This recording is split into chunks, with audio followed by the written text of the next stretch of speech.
same guy who wrote the book that Sarah read. Prayer. I want to read this quick little piece. I thought it was just fascinating. He starts the book with this. He said, the surgery had gone smoothly until the late stages of the operation. Then something happened.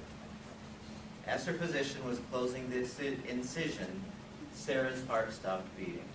Was it a reaction to the anesthetic, an undetected electrolyte disturbance in the blood, a result of some subclinical heart problem?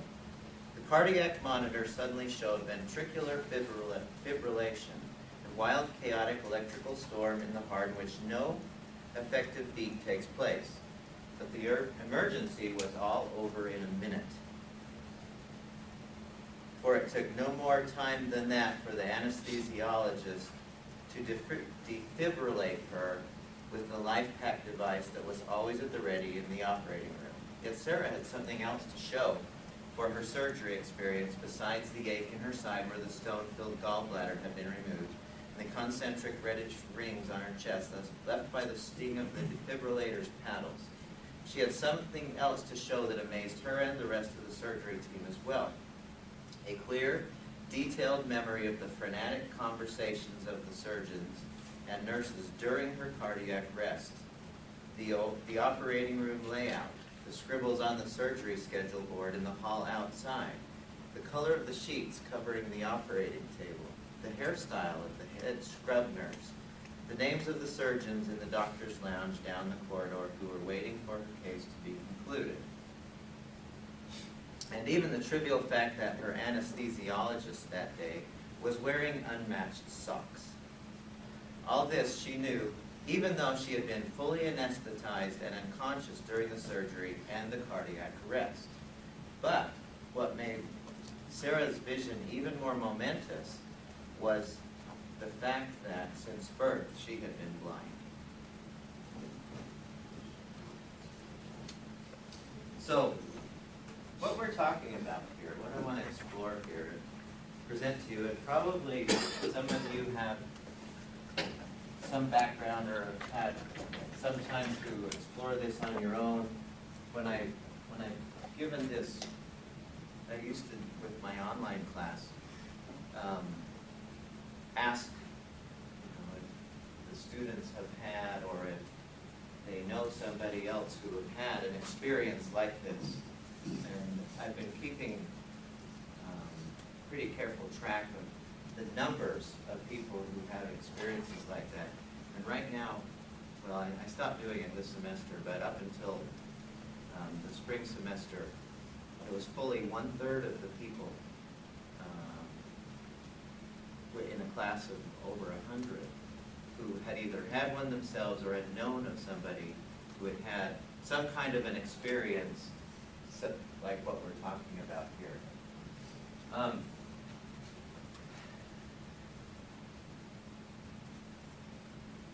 What I want to, well, first of all, are there any questions before we jump into this? I mean, any thoughts or anything as you're watching this? Is there any way that they looked at of knowing when this experience happened? Like, in the case of the anesthesia, it's pretty clear that it didn't happen before, but when somebody's dying and slowly losing consciousness, how do they know that the experience happened after all the brain waves were gone? Because that's when it happens. But the person who's reporting this is the only person that knows about it, and they don't know when their brain waves out. So you're saying that it might have been in the few seconds between life and death? Before losing And that's maybe a possibility. I don't accept it, but that might be a possibility. There's plenty of neurochemistry that could create some pretty interesting things. Yeah. No doubt it's there. I'm just wondering if they looked at that. It seems like with all this stuff that happened,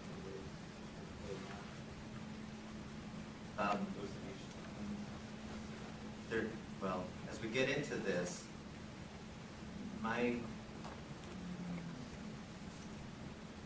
thousands of them that I've researched, and I really have read well over 1,000 of these there's too many things that negate that possibility. And do all religions see like certain religious figures, or is it different between cultures? There are Does everyone differences. see the same thing? No, there are differences. So what happens when somebody goes through this experience?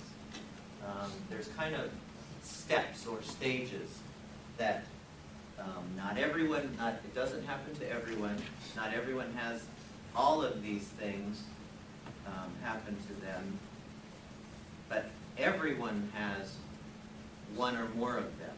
In other words, like Grayson, who I've read one of his books, as well as the others who have studied this, said it's by definition it's a near-death experience if you have any of these experiences, any of these events take place. And so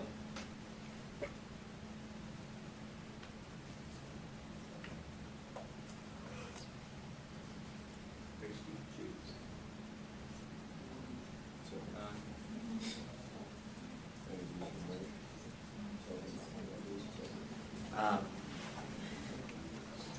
After today's class.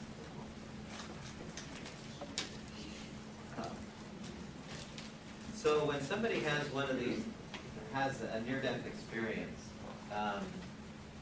here are some of the things that they report that a person goes through. First thing is, and I'll relate some stories of the many that there are. I'll relate some examples as we go through these. The first thing that they find is they find themselves outside of their body. So,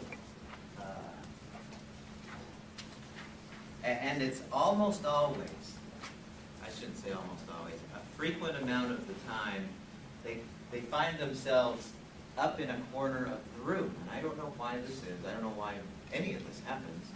But I do know that they relate that they see themselves up in a corner. They always see, they're looking down at their body frequently.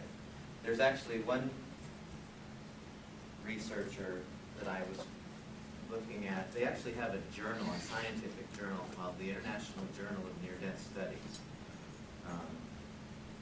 that tries to look at this as scientifically as possible. And one of the things that they were going to do, one of the studies, and I never saw the results of this, but they were going to have some words on top of a machine that you could only see if you were above the machine in the operating room or in the emergency room. Does that make sense? So that when somebody, when they do leave their body and are looking down on it, they would see those words. Whereas if they were in their body, there's no way that they could possibly be able to observe what was written up there. And I never did see the results of the study, but I thought that would be a good scientific way of verifying that aspect, that they see themselves outside of their body and they see their body there. There was one story I read which was kind of, it was even out before Raymond Moody's book, Life After Life, which was kind of the, what, like they said in here, was the original seminal kind of book on, that got this awareness raised to a point where we could talk about it. But there was a book called Return from Tomorrow, which I think is on the book list, that one. It's a little tiny book, and very fascinating, but this was a story of a guy who was in the military. He was in a military hospital, and he suddenly noticed that he woke up, or he became aware, and he found himself walking around, moving around this military hospital, seeing people, patients. He would move around inside this hospital and not realizing that he didn't have a physical body. It didn't occur to him. And then he was walking around, and then he noticed, he was looking at the people, and he saw one person who he didn't quite recognize. It didn't dawn on him that this wasn't him lying on the table, on the bed, until he saw the ring that he was wearing. And he said, "That's my